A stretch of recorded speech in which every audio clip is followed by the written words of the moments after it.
Bună ziua! Avem ochișori. Bine v-am găsit, prieteni, în sediu ALDE. Astăzi venim la dumneavoastră să vă povestim cum au fost alegerile locale din 2023 pentru echipa ALDE. Și nu, în primul rând, aș vrea să vă mulțumesc pentru faptul că distribuiți acest live. Vreau să vă rog foarte mult să faceți acest lucru ca cât mai multă lume să afle despre rezultatele muncii noastre, echipei noastre, care de ziua alegerilor, pe 5 noiembrie, a împlinit 3 luni. Am să vă prezint în spatele meu o mică parte din echipa noastră, oamenii care au trecut prin experiență de a candida la diferite funcții elective, oameni care au deja rezultate sau care merg către rezultatele dorite. Din dreapta mea este domnul Brânzilă, care a fost candidat la Consiliul Municipal Chișinău, doamna Ludmila, care este candidata noastră în turul 2 în Pistruieni Telenești, este secretarul general Adrian Culai, este Ion Olărescu, care a fost candidat în municipiul Hâncești la funcția de primar, și este Iermogen Damașcan, care a fost și el candidat în Brânzeni, raionul Telenești. Noi avem foarte multe să vă relatăm, noi vă declarăm cu încredere că am obținut rezultate frumoase, iar acum să trecem la subiect.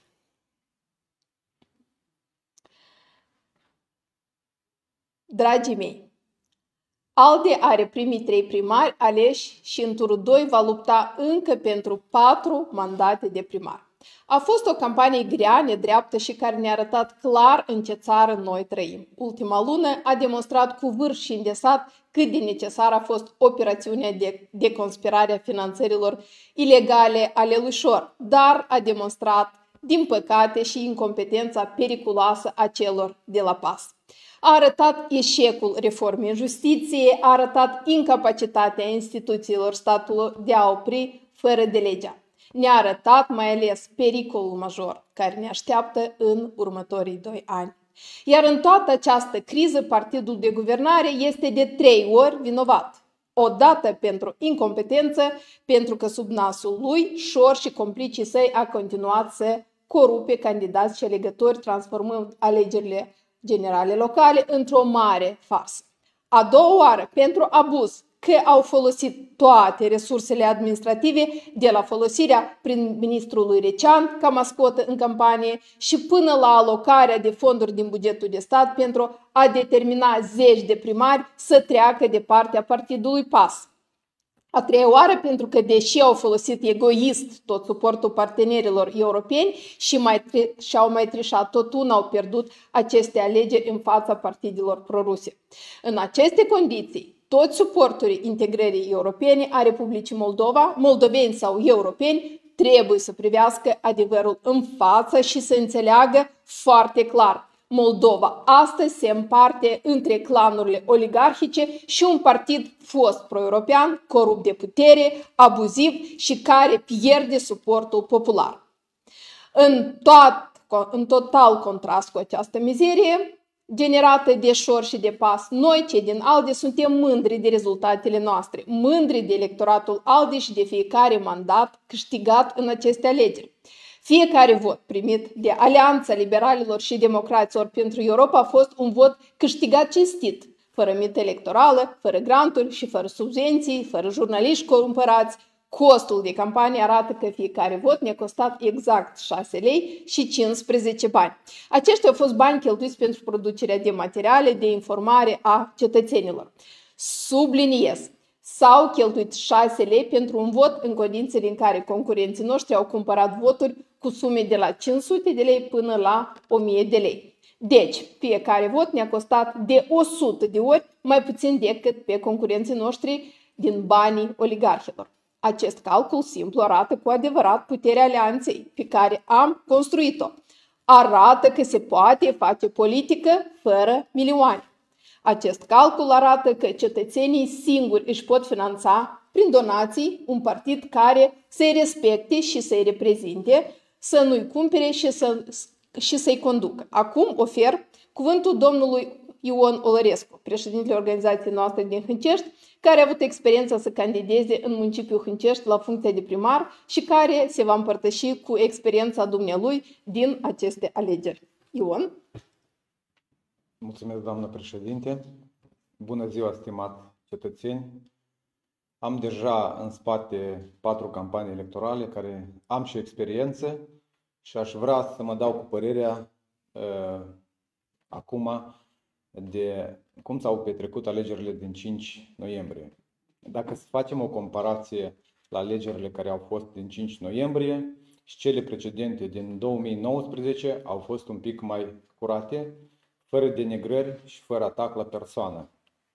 Dar oricum au fost încălcări. Folosirea resurselor administrative, mituirea alegătorilor și altele. Unde noi am fost cei care am sesizat organele de drept și Comisia Electorală Centrală. Dar vreau mai mult să mă axez pe alt subiect. Vreau să vin cu un cuvânt de mulțumire celor implicați în aceste alegeri locale, îndeosebi colegilor și cetățenilor care ne-au dat votul de încredere. O spun cu fermitate, sus și tare, că sunt voturi câștigate pe încredere, cu o agendă reală care a mers în acest scrutin. Fiecare vot contează și fiecare vot dat de dumneavoastră este apreciat de noi.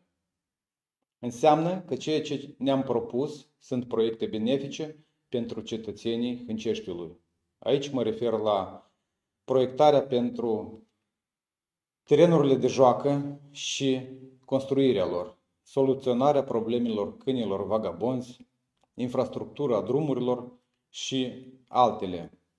Indiferent de rezultatul obținut, după cum am dat dovadă în aceste alegeri și cum am promis, voi continua să fiu aproape de dumneavoastră în calitate de lider politic la nivel local sau ca cetățean simplu.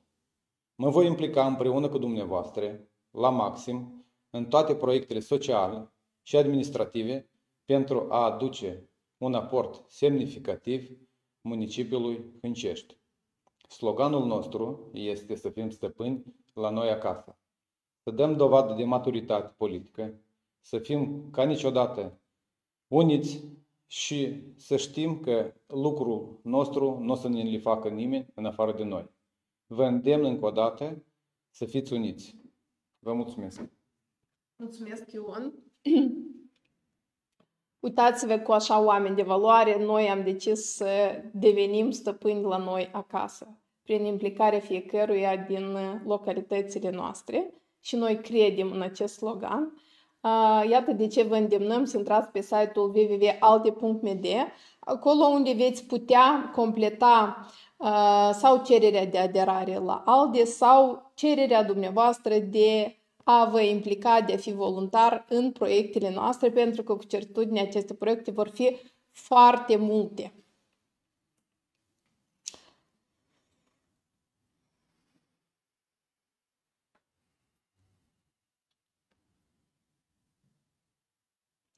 La final, dragi prieteni, ALDE rămâne unit și ALDE își continuă drumul. Vom continua mobilizarea cetățenilor de pe ulițele satelor și până aici, în centrul capitalei. Vom crește finanțarea partidului prin donații online de la cetățeni și prin evenimente de finanțare politică transparentă. Și nu în ultimul rând, vom dona inclusiv din veniturile noastre generate din munca de zi cu zi. Eu, de exemplu, mi-am adus atelierul de croitorie de la Bălți la Chișinău. Voi munci, iar o parte din veniturile atelierului le voi dona către alianța noastră. Pentru că politica nu se schimbă prin schimbarea sloganelor și a culorilor de pe flyere. Politica se schimbă prin munca cinstită și prin exemplul personal.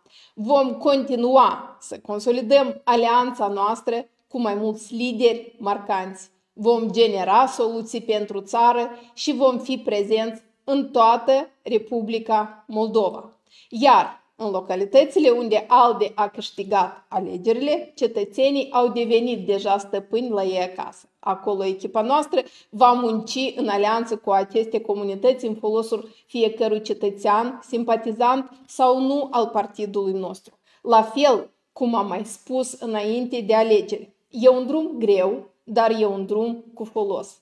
Pentru că doar pe această cale vom ajunge stăpâni la noi acasă. Vă mulțumesc!